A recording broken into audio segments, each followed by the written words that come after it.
Not once, not twice, but on 3 different occasions. Djokovic saved multiple championship points against Roger Federer when it mattered most at Grand Slam matches. Why was Novak never scared of Roger Federer? The answer might surprise you, so stick around.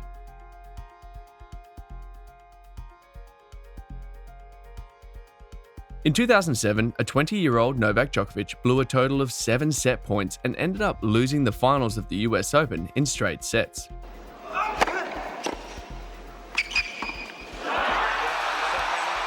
It was his 5th loss to Federer in their first 6 matches, and for the next 2 editions of the US Open, Novak fell to Federer at the semis. Although he beat Federer at the Australian Open in 2008, it wasn't until 2010-2011 that we truly saw a Novak that wasn't scared of Federer. At the 2010 US Open, Djokovic saved 2 match points in the 5th set and went on to end Federer's run of 6 consecutive US Open finals. The following year, it was the same story, but even more dramatic at the 2011 US Open semis. 2 match points for Federer on his serve, and what does Novak do? First, he gives a defiant look when fans cheer for Federer on match point. Next, he hits one of the best cross-court returns you'll ever see.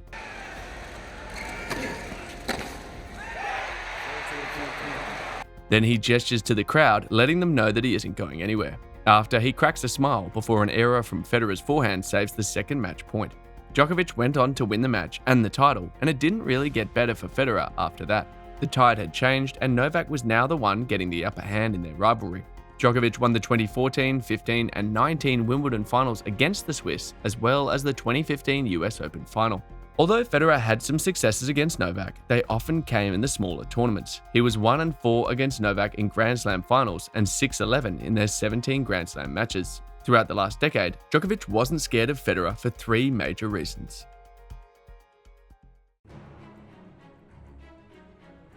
Throughout his career, the Serb has won 16 matches from match point down and only lost 3 while holding match points, and none of those 3 matches he lost were at the Grand Slam level.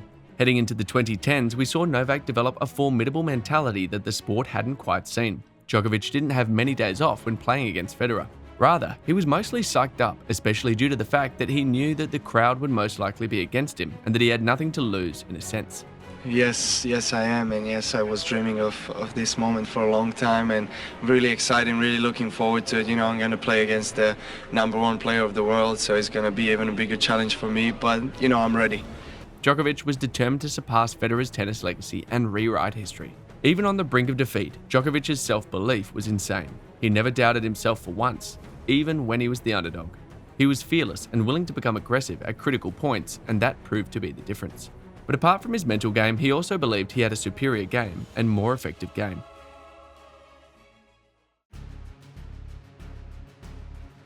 Djokovic always raises his level of play in the most crucial moments. He knew Federer so well that he could anticipate Federer's serve better than any other player, like he did when saving the first match point against Federer at the finals of Wimbledon 2019.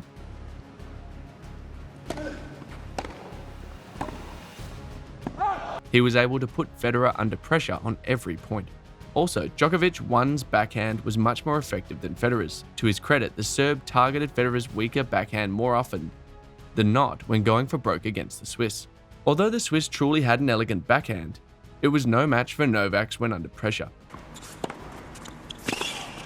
Oh, what a way to win it!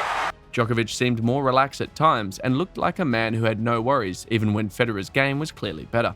In the 2019 Wimbledon finals, Federer outplayed Djokovic for many parts of the game, having better serve percentages, more winners, more breaks of serve, fewer double faults, winning more points and service games, but when it came to tiebreakers, we saw another Novak, or should we say, we didn't see the usual Federer.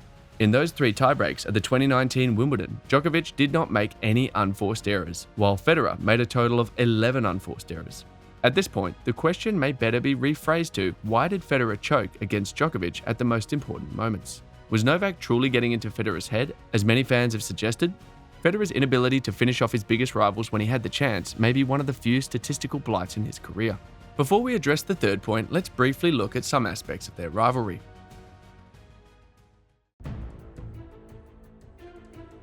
Some stats about Federer's rivalry with Novak might surprise you. Djokovic won all 4 of his matches with Federer that went the distance in 5 sets. Djokovic came from a set down to beat Federer on 7 occasions, while Federer was only able to do that once. It was Djokovic who won the majority of the deciding sets and tiebreaks, and 2012 was the last time Federer won against Novak in a Grand Slam event. Djokovic saved match points on 3 different occasions against Federer, while the Swiss was never able to return the favour. At this point you might say, but Federer was 6 years older than Novak. The harsh truth is that age wasn't the major deciding factor in the finals that they played or in the matches that Novak saved match points. It had more to do with Novak's resilience and the fact that he wasn't afraid of Federer. After his 2019 Wimbledon Championship win, Djokovic said that he tried not to lose self-belief and that he remained calm and focused the entire event. Still, the Djokovic-Federer rivalry was close in many ways. Novak is the only man to have beaten Roger Federer in all 4 majors, but Federer is also the only man to have beaten Djokovic in all 4 Grand Slam events. Federer even bageled Novak once in his career. There you have it. First set, a bagel for Roger Federer.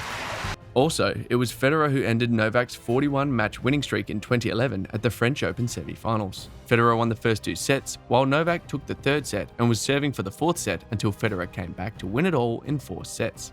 The pair played a total of 50 games, with Djokovic coming out on top and winning 27 to Federer's 23, and their stats versus each other were close on the different surfaces.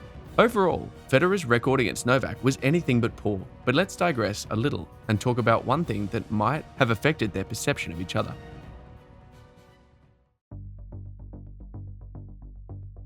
Djokovic and Federer weren't particularly friends early on. The Swiss and Novak's parents never got along with each other, and on more than one occasion, their beef was clear for all to see.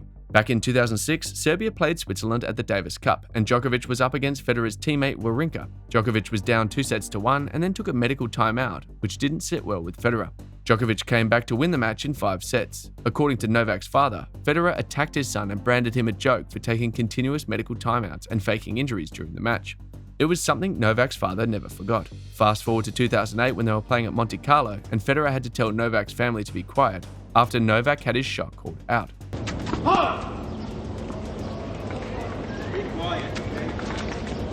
The following year, Djokovic retired against Andy Roddick at the Australian Open, and here's what Federer had to say.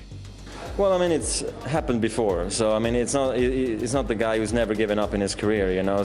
In 2011, when Djokovic saved one of the match points at the US Open semis, all Federer could do was call it a lucky shot and say that Djokovic had already checked out of the game mentally. What do you think of those comments? This brings us to the final point.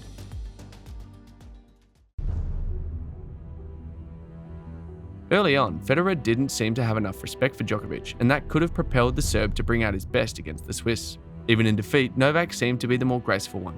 Federer said that he talked about their issues with Djokovic in Madrid in 2012 and even blamed the press for making too much out of some of his comments. Since then, their relationship seemed to improve. Later that year, Federer was the one speaking highly of Djokovic ahead of their 2012 Wimbledon semi-final clash. Acknowledging Djokovic's achievements over the years, Federer stated that Djokovic was a role model even for himself and was one of the toughest opponents he had ever faced in his career. Federer also praised Novak a few times after that. Novak was just best of the bunch last year, and it was great to see. It was great for the sport. And Novak didn't hesitate to return the favour. Such a iconic player for the sport. It was revolutionary in some way. By the time Federer was retiring last year, there was no doubt that the pair had a much more respectable relationship. Speaking of his father's relationship with Federer, Djokovic refused to fan any of the flames that his father had created. Instead, he reiterated that he loved his father and was grateful for all the support throughout his career, even though he didn't agree with everything his father said. After Novak's record-equaling win at Melbourne earlier this year, Federer was quick to congratulate him on social media for his achievements. The aim of this narrative isn't to cause an argument between both fan bases, and although it might even be flawed in your opinion, I think we can all agree on the fact that Novak's mentality and higher percentage game under pressure were the biggest reasons why he was never scared of Federer even when the stakes were highest. The Federer-Djokovic rivalry will go down as one of the greatest ever in the history of the sport, and both players deserve our respect for their contribution to the sport. But can anything really stop Novak Djokovic? I guess you have to watch this video to find out.